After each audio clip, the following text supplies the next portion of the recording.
오늘이 23년도 12월 마지막 날이고 마침 마지막 주일이기도 해서 이 주일이 좀 특별한 주일인 것 같습니다. 2023년 한 해 동안 참 많은 일이 있었습니다. 보통들 말하는 다사다난했던 한 해였습니다. 지난 한 해 동안 하나님께서 보이지 아니하는 사랑의 손길로 우리를 돌보시고 인도하시고 축복해 오신 그 은혜로 오늘 여기 우리가 있는데 그 하나님의 은혜를 감사하고 또 하나님 앞에서 이렇게 예배로 마지막 시간들을 보내게 된 것이 얼마나 감사한지 모릅니다. 우리 하나님 앞에 감사함으로 우리 박수 한번 올려드리십시다. 감사합니다. 감사합니다. 아울러 좌우에 있는 분들에게 한 해 동안 수고하셨습니다. 또 아울러 감사합니다. 서로 인사를 나누십시다. 한 해 동안 수고하셨습니다. 감사합니다. 감사합니다. 여러분, 매년 연말이 되면 기독교 기관에서 올 한 해는 우리 성도들이 어떤 말씀을 가장 많이 읽고 보았는가 하는 것들을 조사하여 발표하곤 합니다. 갓비풀이라고 하는 곳에서 올해도 우리 한국에 있는 모든 성도들에게서 가장 많이 읽은, 그리고 마음에 와 닿아서 마음에 품고 살기 위해서 이렇게 형광펜으로 밑줄을 그은 말씀이 무엇인지를 조사해서 발표했습니다. 1등의 말씀이 어떤 말씀일 것 같습니까? 1등의 말씀이 빌립보서 4장 6절의 말씀입니다. 같이 한번 읽어보실까요? 다시.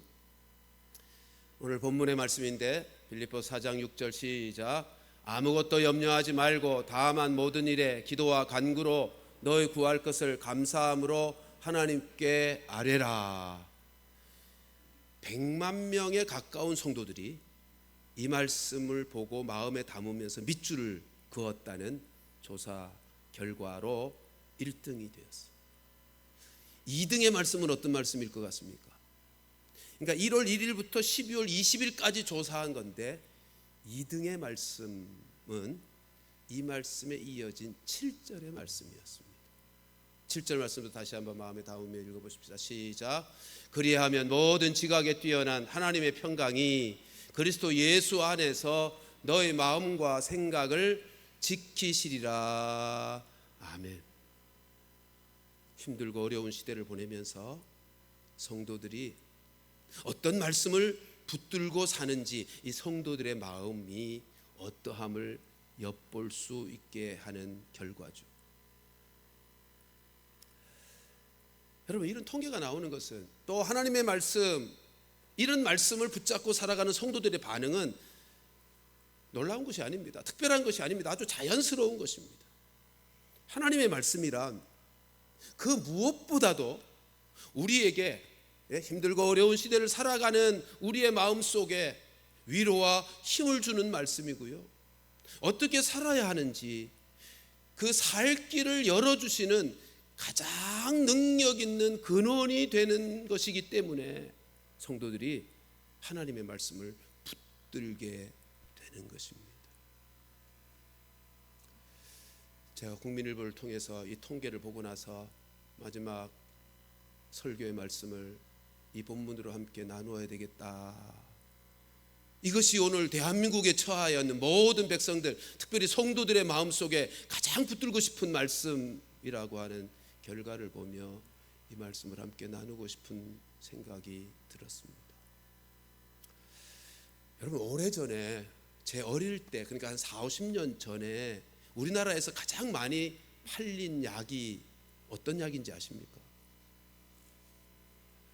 상처나면 발라주는 빨간 약이에요. 요즘 약국에 가서 사는 포비돈이에요. 근데 오늘날은 우리나라에서 가장 많이 팔리는 약이 어떤 약인지 아십니까? 신경 안정제입니다.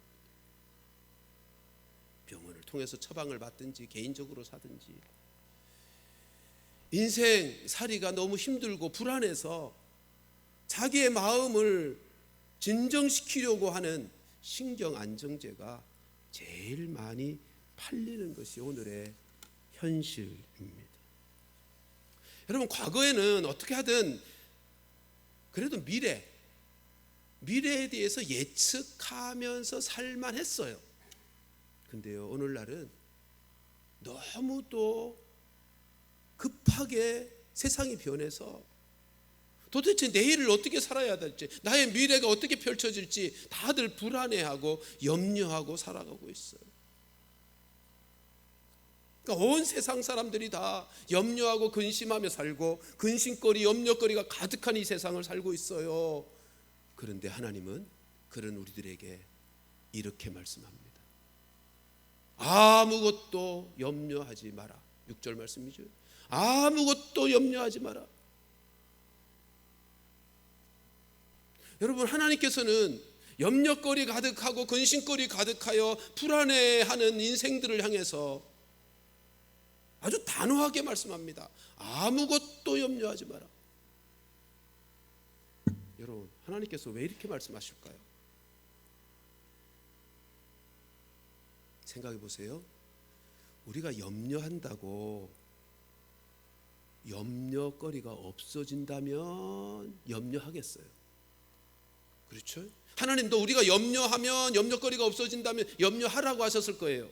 근데 염려해도 염려거리들이 없어지지 않고요, 오히려 더 그 염려와 근심이 무거워져요.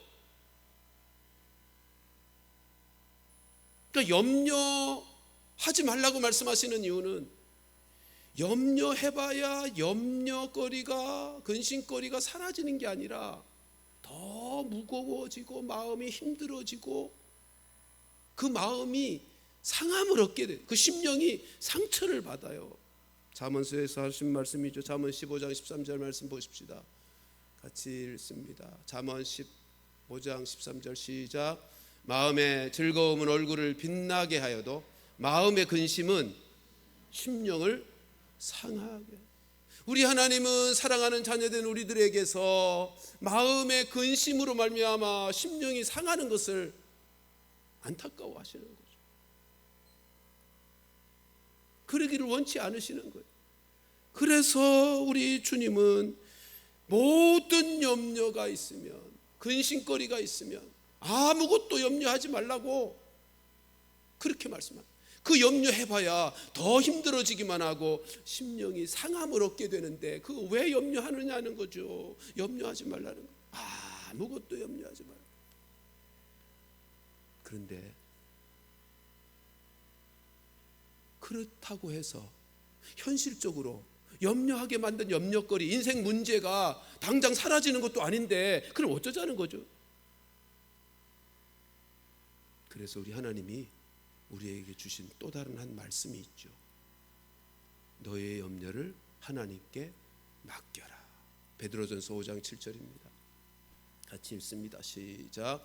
너의 염려를 다 주께 맡기라. 이는 그가 너희를 돌보십니다. 여러분, 염려하지 말라고만 말씀하신 분이 아니고 염려거리가 생겨서 염려하게 되면 그 염려 네가 하지 말고 염려를 하나님께 맡기라는 거예요. 그럼 어떻게 하신다고요? 그가, 하나님이 너희를 돌보신다. 여기 돌보신다는 단어는요, 어린아이를 어미가 돌본다고 하는 그런 이미지의 말씀입니다. 지금 어떤 상태에 있는지를 잘 돌아보고 살피고 있습니다. 그리고 어떻게 해야 이 문제가 해결되는지를 알고 있는 거예요. 하나님께서 우리 보고 네가 염려해봐야 더 힘들어지기만 하고 유익한 건 하나도 없고 해만 주는 것이니 너는 염려하지 말고 네가 할 수 없어서 염려하게 되면 그 염려거리 하나님 앞에 맡기라는 거예요. 하나님이 선하심으로 그 모든 일들을 해결해 주시겠다 말씀하시는 것입니다.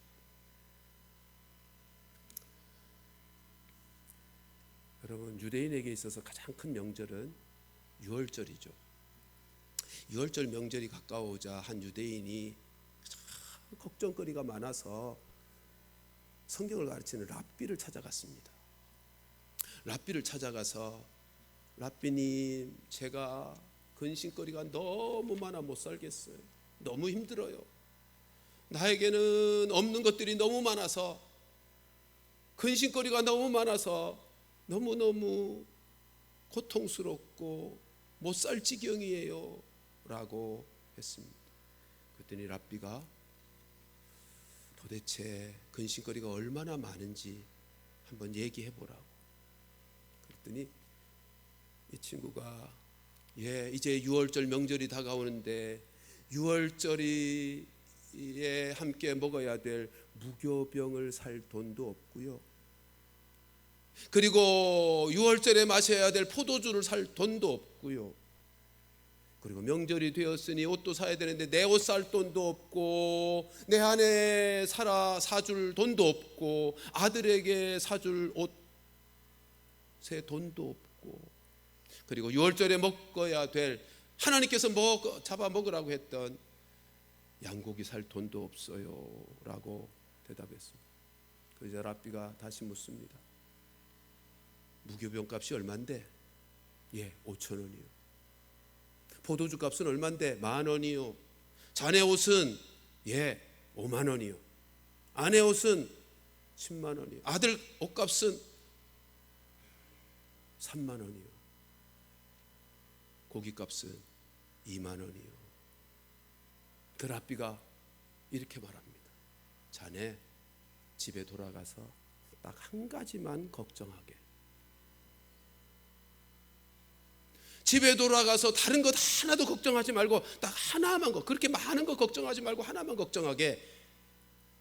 23만 5천 원, 그 하나만 걱정하게. 그리고 하나님 앞에 딱 한 가지만 기도하게. 23만 5천 원 달라고. 여러분, 이 청년처럼, 이 젊은 분처럼 우리도 너무 많은 걱정들을 하고 있어요.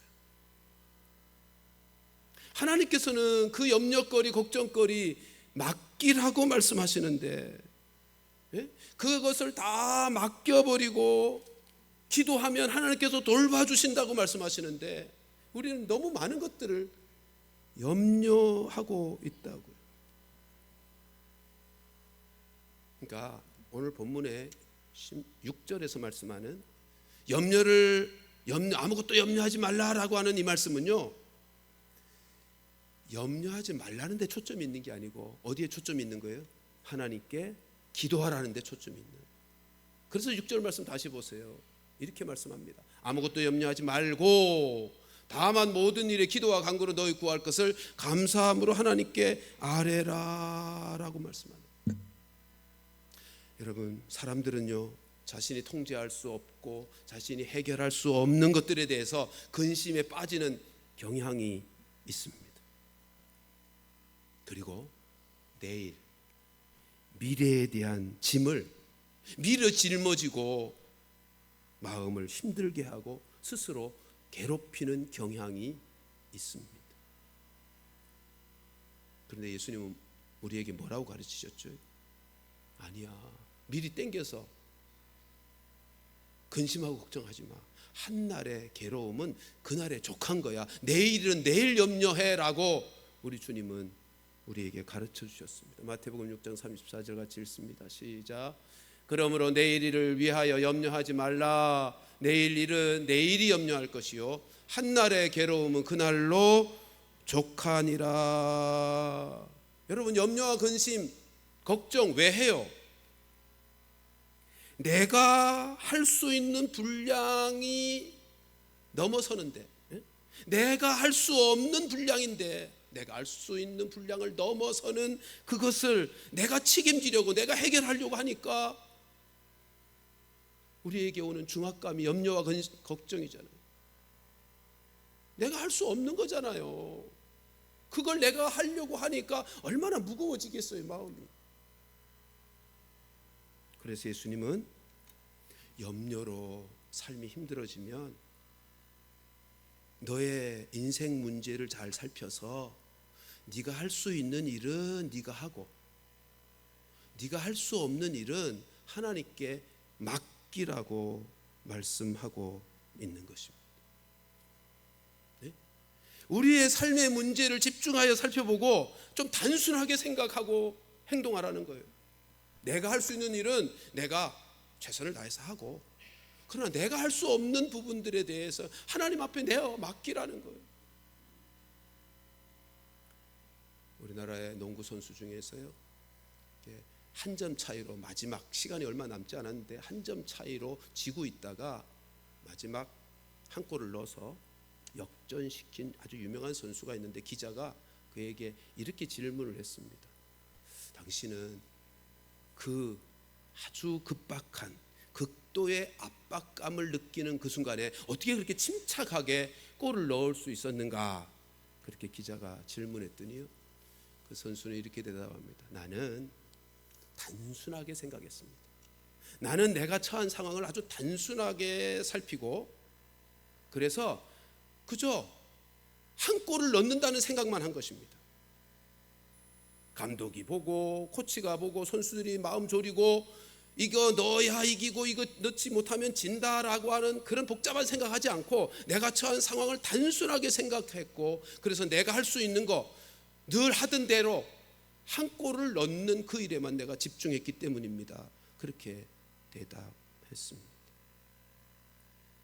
여러분, 우리도 우리의 삶의 문제 앞에, 우리의 삶의 문제 앞에 우리를 근심하게 만드는, 염려하게 만드는 그 여러 가지 삶의 상황 앞에 마주했을 때 우리도 이렇게 단순하게 대처해야 돼요. 내가 할 수 있는 일은 집중해서 내가 하고요, 그러나 할 수 없는 일은 하나님께 맡기는 이런 훈련이 있어야 돼요.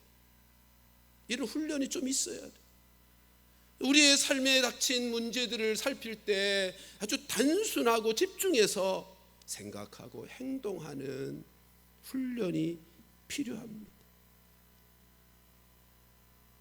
근심과 염려라고 하는 것이 우리의 인생의 문제를 우리 자신이 붙들고 그것을 복잡하게, 그것을 힘겹게 생각해서 오는 마음의 고통이잖아요. 내가 할 수 없는 것인데도 그걸 붙들고 힘겹게, 어렵게, 복잡하게 생각하면서 갖게 되는 마음의 고통이 근심과 염려예요. 하나님이요, 그래서 우리에게 아무것도 염려하지 말고 하나님께 맡기라 라고 말씀하시는 이 하나님의 말씀, 그리고 여전히 내가 붙들고 내가 해결하려고 하는 우리의 생각, 이 사이의 간격이 크면 클수록 근심과 걱정의 무게가 더한 것입니다. 이 간격이 크면 클수록 우리의 심령, 우리의 마음속에 근심과 염려의 고통이 더 커지는 거예요. 여러분, 죄악된 본성을 가진 우리의 인생, 우리의 인생의 본성은요, 이게 죽이 되든 밥이 되든 그저 내가 붙들고 내가 주관해서 이 문제를 해결하려고 하지 하나님에게 맡기려고 하지를 않더라는 거죠. 우리의 죄악된 본성이 그래요. 근데 하나님이 맡기라는 거예요. 심령이 상하고 우리의 영혼이 피폐되어지는, 우리가 근심과 걱정에 사로잡혀서 우리의 심령은 상하여지고 우리의 삶은 피폐하여지는 것을 하나님께서 두고 보실 수가 없어서 우리에게 주신 말씀이 너희 염려를 하나님께 맡기라고 하는 것이죠. 하나님 앞에 기도하라는 것이죠. 우리 6절 말씀 다시 마음에 담으며 함께 읽습니다. 시작. 아무것도 염려하지 말고 다만 모든 일에 기도와 간구로 너희 구할 것을 감사함으로 하나님께 아뢰라. 아멘. 사랑하는 성도들이여, 근심 걱정해봐야 유익이 하나도 없고요, 내 마음에 상함만 갖다 주고 내 심령을 더욱 고통스럽게 만드는 그것이니, 해만 주는 것이니, 염려, 내가 할 수 없어서 그것이 너무 무거워서 근심과 염려에 사로잡히게 하는 것들이 있다면 그 염려거리 다 하나님 앞에 맡기실 수 있기를 주님의 이름으로 축원합니다. 하나님이 돌보아 주실 것입니다. 그런데 이 말씀 다시 잘 보시면 하나님께 아뢰는데 어떻게 아뢰라고 말씀합니까? 감사함으로 아뢰라. 염려하지 말고 하나님께 맡겨드리며 하나님께 기도할 때 감사함으로 하라는 것입니다. 여러분, 감사라고 하는 것은 그런 거잖아요. 사람과 사람 사이에서도 상대방이 베풀어 준 것에 대해서 인정하는 것이 감사예요. 그러니까 지금 하나님 앞에 기도하면서 하나님께 염려거리인데 감사로 기도한다는 것은 이 염려거리에 대하여 하나님이 베푸실 그 은혜에 대하여 하나님을 인정하고 하나님을 신뢰한다는 태도인 거예요. 여러분, 사람과 사람 사이에서도 상대를 인정해주면 고맙잖아요. 하나님도 마찬가지. 우리의 인생의 염려거리, 걱정거리 가지고 하나님 앞에 기도할 때 감사로 기도하면 하나님께서 감동하셔요. 하나님을 인정하고 하나님을 신뢰하는 마음의 태도이기 때문에 하나님께서 그 기도를 받으시고 기뻐서 기도에 응답을 주시는 거예요. 시편 50편 23절 말씀 가서 보시면 하나님은 우리가 감사로 예배하고 감사로 기도하는 것을 얼마나 기뻐하시는지 이렇게 말씀합니다. 같이 읽습니다. 시작. 감사로 제사를 드리는 자가 나를 영화롭게 하나니 그의 행위를 옳게 하는 자에게 내가 하나님의 구원을 보이리라. 하나님은요, 감사로 예배하고 감사로 기도하는 사람을 기뻐하시고 영광을 받으시고 그의 기도에 응답하시는 것입니다. 그러니까 우리가 하나님 앞에 감사로 기도한다는 것은요, 아까 말씀드린 하나님의 마음과 응답해 주시고자 하는 하나님의 마음과 하나님을 신뢰하는 우리의 마음이 하나가 된 거예요. 아까는 간격이 있어서 근심과 염려를 하는 것이고, 하나님의 마음, 우리에게 응답하시고자 하시는 하나님의 마음, 우리가 하나님을 신뢰하는 그 마음이 하나가 되어 연합된 상태를 이루는 것이니, 여러분, 우리가 하나님 앞에 감사로 기도하면 이미 응답 받은 것이나 다름이 없는 거죠. 그래서 하나님 우리에게 응답받는 기도를 가르쳐 주시기 위해서 너희들이 하나님 앞에 기도할 때 감사함으로 기도하라고 가르치시는 거예요. 그게 응답받는 비결이니까.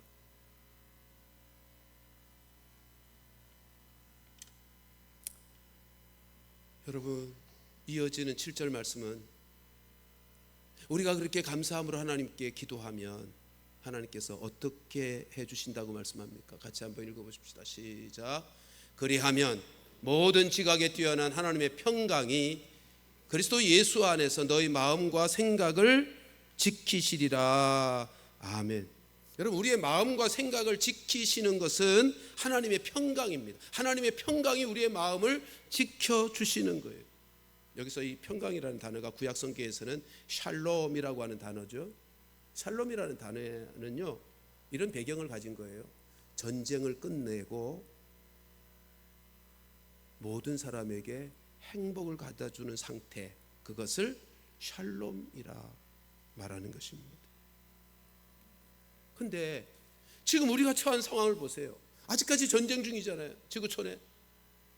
그리고 염려와 걱정, 우리의 많은 환난과 어려움 속에서 염려와 걱정거리가 가득한 세상이잖아요. 그런데 그런 세상 속에 있는 우리들을 향해서 하나님은 당신의 자녀들에게 뭘 주신다? 평강을 주신다는 거예요. 그 평강으로 우리의 마음과 생각을 지키게 해 주신다는 거예요. 근데 누구 안에서요? 그리스도 예수 안에서요. 그리스도 예수 안에서. 여러분, 그리스도 예수 안에서 우리의 마음과 생각을 지키시고 평강을 주시는 것인데, 여기서 그리스도 예수 안에서라는 의미가 뭘까요? 이 말씀은요, 예수 그리스도의 영이신 성령 안에서라는 뜻이에요. 바꾸어 읽으면 우리 그리스도 예수가 우리 가운데 어떻게 계셔요? 영으로 계시잖아요 이제. 그러니까 이 말씀을 이렇게 풀어볼 수 있는 거죠. 어디에서 하나님의 평강이 우리의 마음과 생각을 지키게 하시는가 하면 성령 안에서, 성령의 인도하심을 받으며 사는 삶의 안에서. 근데 성령 하나님은 어떻게 일하시는 분이시라고요? 그분은 진리의 영이셔서, 말씀의 영이셔서 말씀과 함께 일하시는 분이시란 말이에요. 그러니까 이 말씀 4절과 빌립보서 4장 6절과 7절 말씀은 이런 거예요. 우리가 염려 걱정거리에 있을 때 그 염려하지 말고 하나님께 기도하면 하나님이 응답해 주시는데, 어디서 응답해 주시냐면 우리가 하나님의 말씀을 붙들고 살 때, 그 하나님의 말씀을 붙들고 그 말씀을 지키며 살 때 하나님은 우리 안에 평강으로 우리의 마음과 생각을 지켜주신다는 말씀입니다. 여러분, 우리의 염려거리가 많은데 왜 하나님은 마음과 생각을 지키는 문제를 이렇게 중요하게 여길까요? 염려거리가 있어요. 근데 왜 하나님이 지금 관심은 마음과 생각을 지키는 것에 관심을 두고 그 일에 집중하시는가 말이에요. 그것은 잠언서 4장 23절 말씀 때문이죠. 같이 읽습니다. 시작. 뭐든 지킬 만한 것 중에 더욱 내 마음을 지키라. 생명의 근원이 이에서 남이니라. 아멘. 마음이 우리의 생명의 근원이기 때문이죠. 마음을 지켜야 살아날 수 있으니까. 근데 마음을 지키게 하는 것이 뭐라고요? 하나님의 말씀이에요. 하나님의 말씀. 우리가 하나님의 말씀 가운데 있을 때 하나님의 평강이 우리의 마음을 지켜주신단 말이에요. 도대체 하나님의 말씀이 뭐길래요? 예? 하나님의 말씀이 뭐길래 우리의 마음을 지키게 해주시는 것입니까? 하나님의 말씀은요, 창조의 능력을 가진 말씀이에요. 하나님이 말씀으로 세상을 창조하셨어요. 하나님은 말씀으로 역사를 운행하세요. 그러니까 말씀이라, 하나님의 말씀이란 창조의 능력을 가지며 역사를 운행하는 능력의 말씀이에요. 이 말씀이 우리의 심령 속에 담기고 이 말씀이 우리의 심령 속에서 역사될 때 아무리 어려운 상황과 현실 가운데 있을지라도, 앞날을 예측할 수 없고 인생길이 보이지 아니하는 어두운 세상 속에서도 여러분, 이 주님의 말씀은 우리의 삶을, 우리의 인생길을 밝히 드러내어 주시고 우리의 인생길을 살 길을 열어주셔서 평강을 누리며 세상을 넉넉히 이기는 인생을 살아가게 해 주시는 것입니다. 시편 119편 105절 말씀 같이 읽습니다. 시작. 주의 말씀은 내 발의 등이요 내 길의 빛이니이다. 아멘. 주의 말씀이 이 캄캄하고 어두운 세상, 한 치 앞도 내다볼 수 없는, 불안해할 수밖에 없는 이 세대를 살아가지만 이 말씀은요, 우리에게 평강을 주시는 복된 말씀이고 이 말씀이 우리의 나아가는 길을 밝혀주시는, 그리고 살려주시는 말씀이기에 이 말씀 붙들고 살고 이 말씀 안에서 살면 우리는 평강의 삶, 그리고 이 세상을 넉넉히 이기는 복된 삶을 살아가게 되는 것입니다. 24년도 성경 읽기 시상을 하기 위해서 조사를 해봤더니요, 주보에도 나왔지만 참 많은 분들이 1독 이상을 하셨어요. 참 감사해요. 네? 말씀을 늘 가까이 하며 살아가는 이 삶을 살 때 이 말씀이 우리를 평강 가운데 인도하고, 말씀이 그 모든 염려거리를 이기게 만들고 승리하게 만들어 주는 것이, 꼭 24년도에도 매일 말씀을 먹고 그 말씀으로 힘있게 역사하시는 성령의 능력을 힘입어 살면서 우리 모두가 다 복된 삶을 살아갈 수 있게 되기를 주님의 이름으로 축원합니다. 우리 교회에서는 모든 성도들이 맥체인 성경 읽기로 성경을 읽고 있습니다. 네? 맥체인 성경 읽기는요, 스코틀랜드의 목회자인 로버트 머레이 맥체인 목사님이 제안한 성경 읽기 방법이에요. 이 맥체인 성경 읽기로 성경을 읽으면요, 1년에 신구약 성경 한 번 읽고 시편은 2번 읽게 돼요. 그리고 무엇보다도 신구약 전체를 관통하는 하나님의 마음과 하나님의 생각을 가장 잘 읽혀지게 하는 성경 읽기 방식이에요. 그러니까 맥체인 성경 읽기로 우리가 말씀을 잘 읽어가면 우리 가운데 그 말씀의 평강을 누리게 될 것이고, 그 말씀을 통해서 역사하시는 성령의 능력을 힘입게 될 것입니다. 그러므로 내일부터가 이제 내일이 24년도 시작하는 날이에요. 그러니까 내일부터 시작하시자고요. 저 뒤에 안내석에 맥체인 성경 읽기표 새롭게 다 준비해 놨습니다. 돌아가시면서 한 장씩 챙기시고 꼭 매일매일 이렇게 체크하시면서, 매일매일 체크하시면서 함께 읽어 가심으로 이 말씀을 통하여 이 세대가 아무리 힘들고 어려운 시대라 할지라도 그 말씀 붙들고 말씀이 주시는 은혜를 힘입고 평강을 누리시고, 그리고 그 말씀을 통해서 역사하시는 성령의 능력을 힘입어 살면서 우리 모두가 다 이 세대를 넉넉히 이기며 주의 뜻을 이루어드리는 쓰임받는 우리 모두가 되기를 주님의 이름으로 축원합니다.